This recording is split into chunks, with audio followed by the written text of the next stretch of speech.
Hello, this is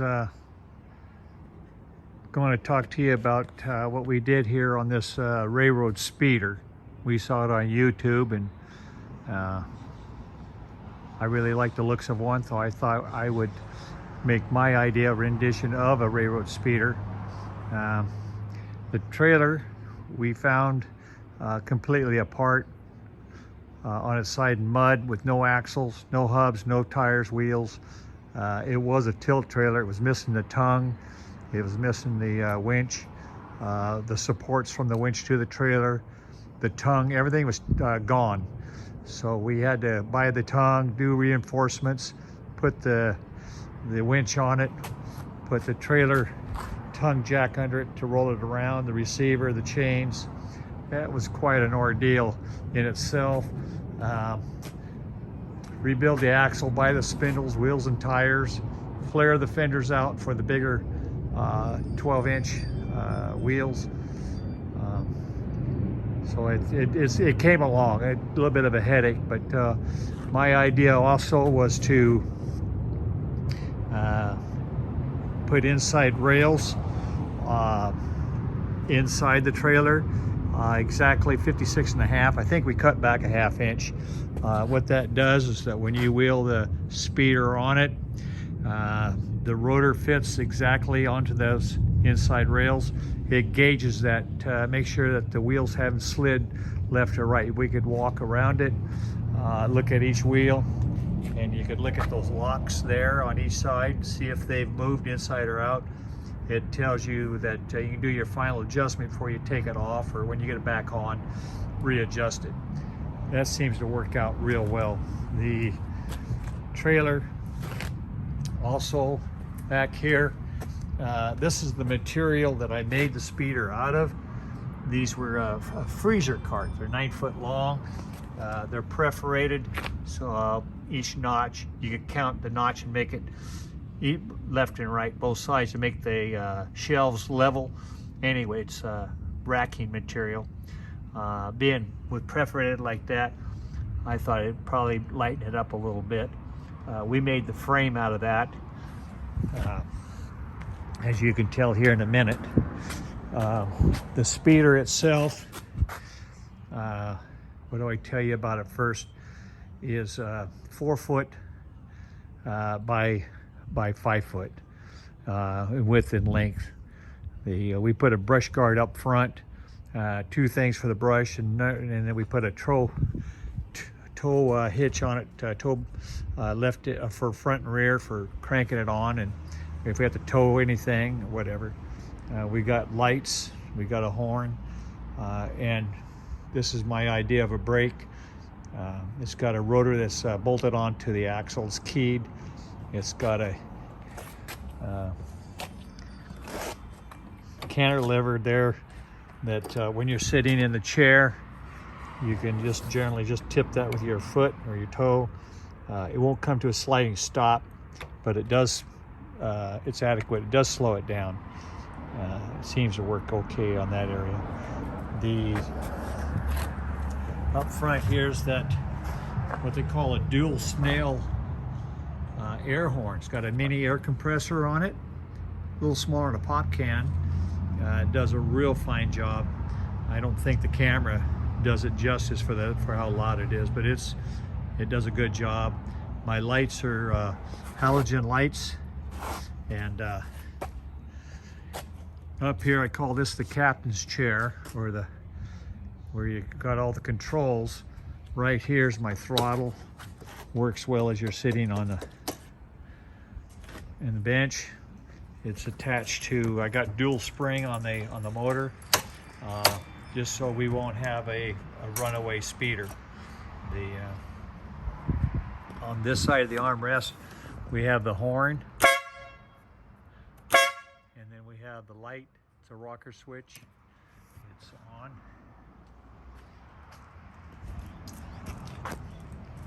At night we close the garage door, and it seems to do a real fine job on that area. We shut it off. Okay. My chairs are all bolted down. What's nice is on any of my chairs, these particular in the front, they have a bolt that comes down on the clamp. Take the wing nut on the bottom, take it out, pull the bolt. These chairs will lay down for transit, for transporting them anywhere, or you can just leave it like it is. That seems to be real good. In the middle, call it the console, egg basket. We got room here on both sides for storage. We have a handicap bar that had in our garage. I put that down for a footrest. That seems to do a real good job. We have room underneath the chairs for coolers and gas and more tools, more everything.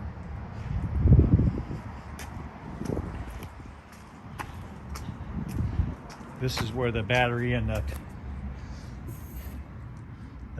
the toolbox is at, an extra chain. What else here? We come around this way. I call this the mother-in-law or the roadster rumble seat.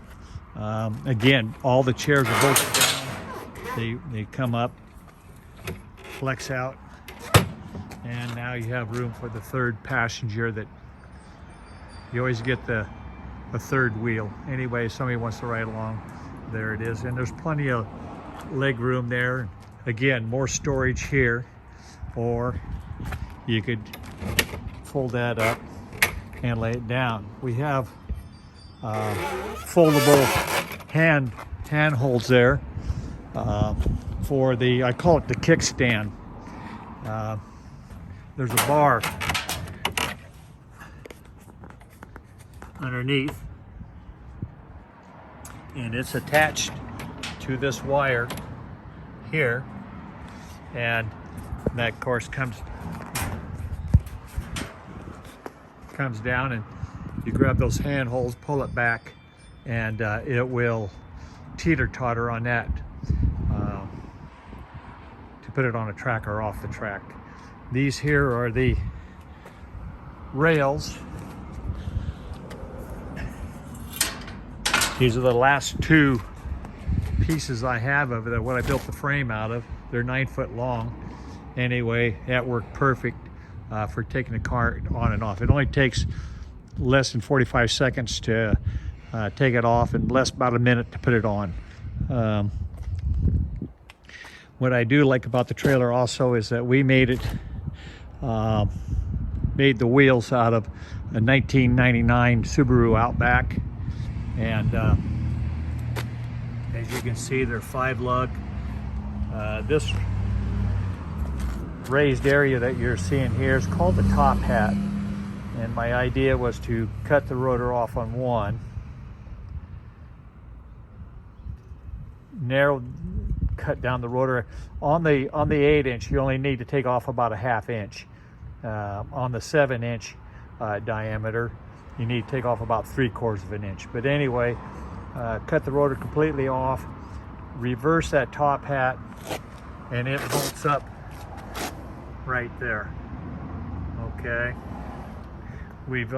these wheels come in 7-inch and 8-inch, and when we first bought them, we weren't aware of that.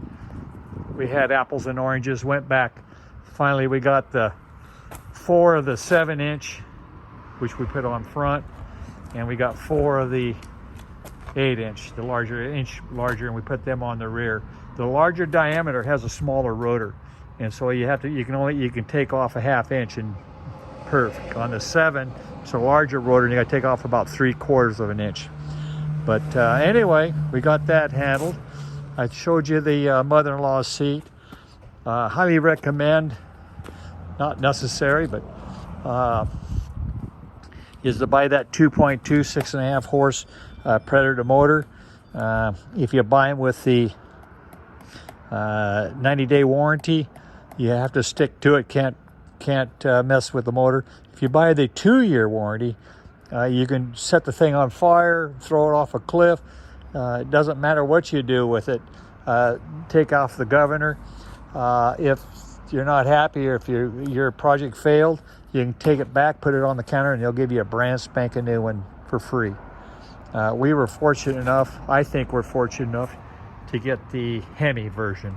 You can tell by this rectangle, looks like a glass beaded cover, or they had the chrome one, looks like a stop sign. These have a bigger valve, bigger parts. Apparently they don't interchange, so you have to be sure what you're doing if you're going through that. It has what they call a hemispherical head, like a Hemi. Let's see what else I got. We did one thing more. Again, I don't know if it's necessary. We bought 4 emergency tire and wheel off of the Subaru, 1999 Subaru. Actually 4 of them. There's one in each vehicle. We bought 4 of them. So if we get into an area where there's a lot of sand or it's difficult to get to the track, we really let this kickstand down, bring it up, let it teeter-totter, and then pull the wheels, the track wheels, put the wheel and tire on with 2 lug nuts all the way around. That'd probably take you an honest 10 minutes, but anyway, easy to push it to the track, and then reverse the process and put the track wheels back on. You can look underneath it, and it shows you that we painted everything, and don't look at the welds. Anyway, we got better and better and better and better at it. This was our 3rd attempt to make a speeder. It was together apart. And on the 3rd time, I figured if it didn't look like something I was going to be happy with, I was going to either donate it or scrap it. But there you have it. I can't think of anything else. That when we got the trailer, we had to rewire it. We had to put lights on it. Of course, my rendition of this was to fit the track. Had to put the tongue and all the reinforcements, and I think that flat black covers up a lot of little misforgivings there. But anyway, had to flare the tail, the fenders. This looks like it had original 11. It's got 12s on it now, a little bit bigger, so we did that. Anyway, signing off for now. I'll review this YouTube, and hopefully this is what you're going to look at when you see it. See ya.